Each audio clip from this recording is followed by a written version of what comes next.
આવ્યો blood relation? ના, આ તો ઉંમર આધારિત છે. કાકાએ એના ભત્રીજાને કીધું તારા જન્મ સમયે હું તારી વર્તમાન ઉંમર જેટલો હતો. કાકા અત્યારે 40 ના હોય તો 5 વર્ષ પહેલા ભત્રીજાની ઉંમર કેટલી હોય? જઈ આવી રીતે કહે કે તારા જન્મ સમયે મારું હું તારા જેટલો હતો, એટલે એનો મતલબ અત્યારે એ પાર્ટી બમણી હોય. આવું મેં હજારો કરોડો અબજો વર્ષ પહેલા કીધું છે. હા ને? ભત્રીજાની ઉંમર x થઈ તો કાકાની ઉંમર x વર્ષ પહેલા x હતી તો કાકા આજે 2x હોય, એટલે કે બમણા હોય. કાકા આજે 40 ના છે, ભત્રીજો 20 નો હોય, પણ પ્રશ્ન પૂછ્યો છે 5 વર્ષ પહેલા, એટલે ભત્રીજો કેટલાનો હોય? 15 નો.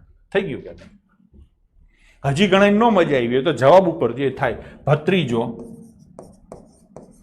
અત્યારે 20 વર્ષનો છે અને કાકા કેટલાના છે? 40 ના.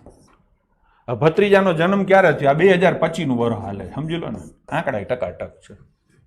ભત્રીજો અત્યારે 20 વર્ષનો છે તો 2005 ની વાત હશે, હશે ને? તેથી ભત્રીજો કેવડો હોય? 0, એટલે કે જન્મ થયો. અને કાકા કેવડા હોય? 20 વર્ષના. થઈ ગયા ને? તો જવાબ શું આવશે છોકરાઓ? 15. પ્રશ્ન અહીંયા પૂછ્યો છે 5 વર્ષ પહેલા.